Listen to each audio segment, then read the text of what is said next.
Welcome to IC38 insurance agent exam preparation. आज हम chapter 9 पढ़ने वाले हैं। इस चैप्टर का टॉपिक है लाइफ इंश्योरेंस प्रोडक्ट्स पार्ट 2। इस चैप्टर में हम यूलिप प्रोडक्ट्स को समझेंगे, पेंशन और एन्युइटी प्लान्स के बारे में भी जानेंगे, मार्केट लिंक्ड और गारंटीड प्लान्स का डिफरेंस भी समझेंगे। ये चैप्टर एग्जाम के लिए काफी इम्पोर्टेंट माना जाता है।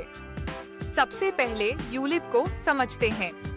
यूलिप का फुल फॉर्म है unit linked insurance plan. ULIP insurance और इन्वेस्टमेंट का कॉम्बिनेशन होता है। इसमें प्रीमियम का एक पार्ट इंश्योरेंस कवर के लिए यूज होता है और रिमेनिंग अमाउंट इन्वेस्टमेंट फंड्स में इन्वेस्ट होता है। यूलिप रिटर्न्स मार्केट परफॉर्मेंस पर डिपेंड करते हैं, इसलिए इन्वेस्टमेंट रिस्क पॉलिसी होल्डर को बेयर करना पड़ता है।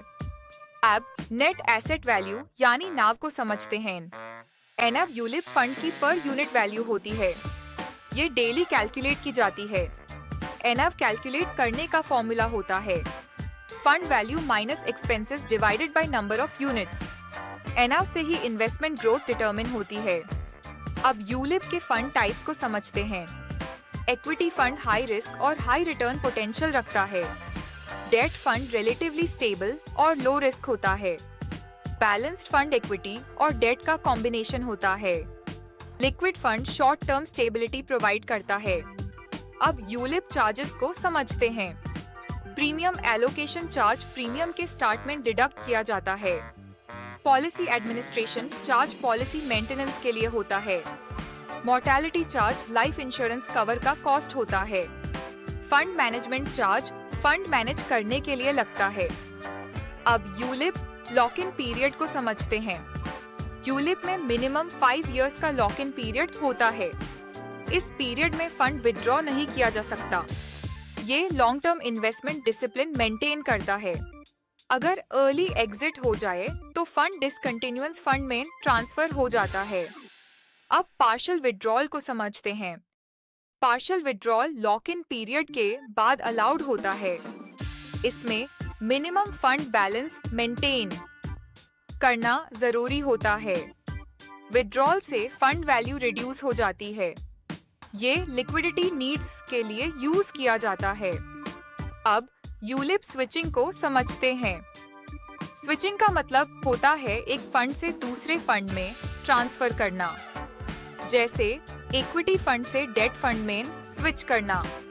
हर ईयर कुछ फ्री स्विचेस अलाउड होते हैं। ये एसेट रीबैलेंसिंग में हेल्प करता है। जनरली स्विचिंग पर टैक्स इम्प्लीकेशन नहीं होता। अब पेंशन प्लान को समझते हैं। Pension plan long term retirement savings product होता है। इसमें एक्यूमुलेशन फेज होता है और उसके बाद एन्युइटी फेज स्टार्ट होता है। ये रिटायरमेंट के बाद रेगुलर इनकम एंश्योर करता है और लॉन्जेविटी रिस्क को कवर करता है। अब डिफर्ड एन्युइटी को समझते हैं। डिफर्ड एन्युइटी में एन्युइटी पेमेंट्स फ्यूचर डेट से स्टार्ट होते हैं। इससे पहले कॉर्पस एक्यूमुलेट किया जाता है। ये यंग अर्नर्स के लिए सूटेबल होता है और रिटायरमेंट प्लानिंग के लिए यूजफुल होता है। अब इमीडिएट एन्युइटी को समझते हैं।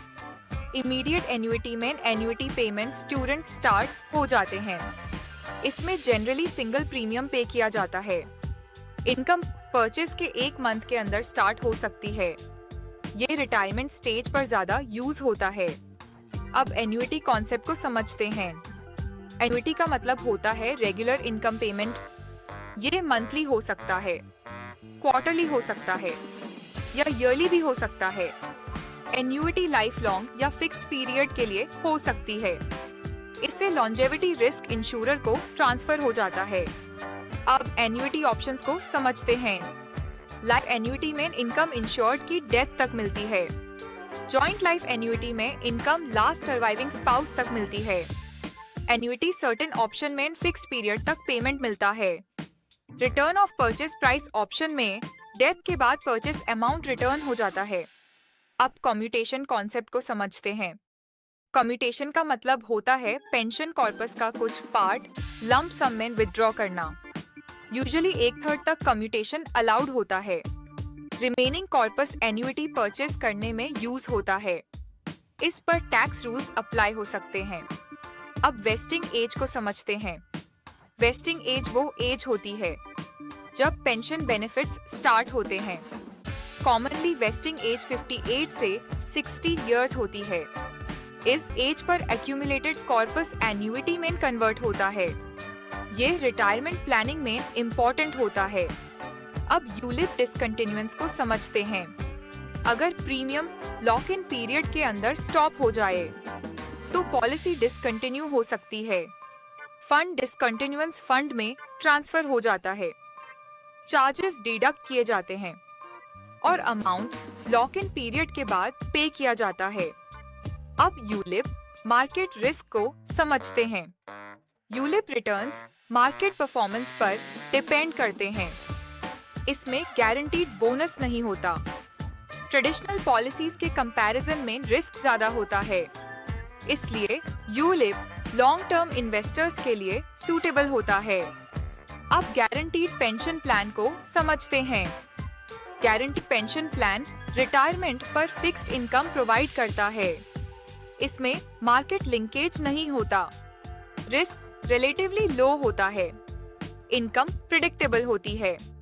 अब यूलिप और ट्रेडिशनल प्लान का कंपैरिजन देखते हैं। ULIP plans market linked returns provide करते हैं। Traditional plans bonus based returns देते हैं। यूलिप प्लान्स में चार्जेस ट्रांसपेरेंट होते हैं। ट्रेडिशनल प्लान्स में इन्वेस्टमेंट रिस्क इंश्योरर बेयर करता है। अब चैप्टर का समरी देखते हैं। यूलिप ग्रोथ ओरिएंटेड इन्वेस्टर्स के लिए सूटेबल होता है। Pension plans retirement security provide करते हैं। Annuity plans guaranteed income provide करते हैं और एग्जाम के लिए चार्जेस और रिस्क्स को क्लियरली समझना जरूरी है। इसके साथ चैप्टर 9 कंप्लीट होता है।